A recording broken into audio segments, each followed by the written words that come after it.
Baik teman-teman, saya akan membahas mengenai potongan ban radial ya. Ini saya potong dari ban ukuran 205/75 ukuran pelek 15 ya, atau saya singkat 205/75 R15. Nah, pada kali ini saya akan bahas bagian-bagian ban, kemudian konstruksinya, dan yang terakhir nanti material penyusunnya. Baik, pertama kita akan bahas mengenai bagian-bagiannya. Ini kalau kita lihat yang pertama nih, yang saya kasih tanda, ini ada kawat bit ya. Jadi kawat ini di aslinya kan seperti benang, kemudian dibuat melingkar selebar dari diameter ban supaya bisa nempel di pelek. Nah, jumlahnya ini ada panjang kali lebarnya, train and strain. Nah, ini ada spek masing-masing dari ukuran. Ini area sini namanya bit. Nah, kompon yang melingkupi kawat ini biasanya hardnessnya cukup keras, cukup kuat, karena dia akan bersinggungan langsung dengan pelek yang menempel di pelek. Bagian selanjutnya adalah sidewall. Nih coba dilihat ya, dari sipit sini, dari sini ke sini, ini namanya sidewall ya. Sidewall ini itu berfungsi sebagai tempat untuk diletakkan penandaan atau markingnya. Jadi kalau di sisi samping ini nanti akan dilihat ukuran, kemudian juga simbol, index brandnya apa, patternnya apa, weekly code-nya berapa, tanda TWI dan lain sebagainya ya. Kemudian selanjutnya kita akan lihat itu bagian telapak. Nih, bagian telapak ya.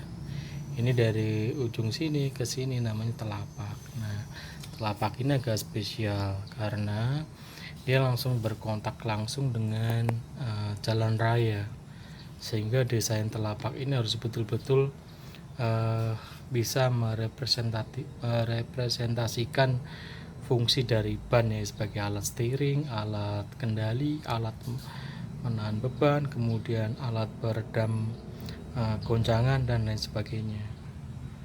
Pada area telapak ini kita bisa lihat desain dari telapak ya.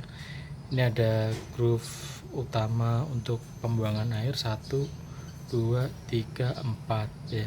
Ada 4 di sini. Sementara polaritnya ada 1, 2, 3, 4, 5. Ada 5 polarit. Kemudian garis-garis melintang ini fungsinya untuk lawan dari pattern yang lurus itu untuk apa bahasanya ya, lebih untuk mencengkram lah ya, untuk traction yang lebih bagus ya, termasuk yang kecil-kecil ini.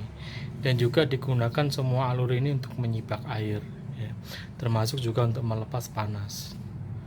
Ini telapak. Nah, ini ada kode kuning sama biru. Ini di pabrik bisa dipakai untuk kode mewakili ukuran. Jadi mereka tidak kenal size ukuran dari ban ini, tapi dengan kode ini mereka sepakat sama ya. Contoh di gudang kita mau nyari ukuran 205/75 R15, saya tinggal cari aja, saya mau ukuran kuning biru.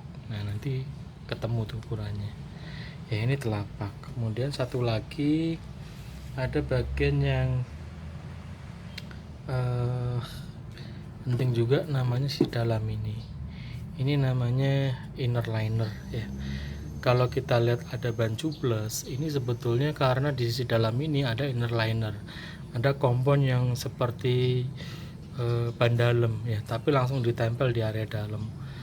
Jadi ini fungsinya sama seperti ban dalam untuk menahan angin supaya tidak nembus ya. Ini namanya inner liner ya, tubeless tire. Kemudian di bagian-bagian tersebut ini ada satu bagian yang tadi saya lupa, di area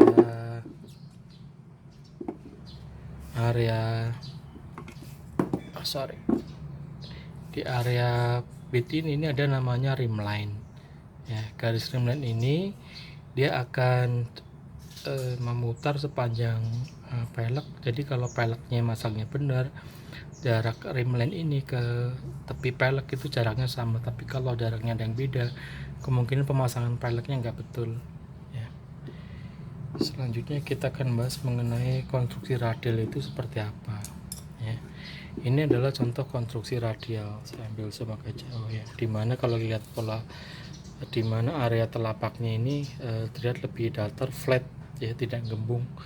Ini kelebihan radial, otomatis kontak area ke jalan raya itu lebih lebar dibanding ban diagonal ya. Selanjutnya kelebihan ban radial juga dia materialnya itu sedikit ya, nggak terlalu banyak seperti ban diagonal sehingga berat.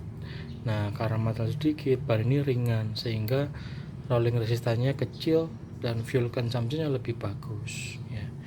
Ini untuk konstruksi radial ya. Jadi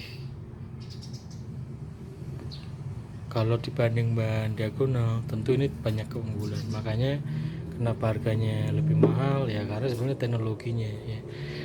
Dan satu hal lagi, ban radial ini sangat sensitif. Contoh nih ya, saya kasih tahu, ini area lebar ini ya, area lebar telapak ini jika tidak center ya, antara ini misalkan ini center ke kiri ke kanan ini nggak sama, maka ban ini nggak balance ya, dan ini nggak boleh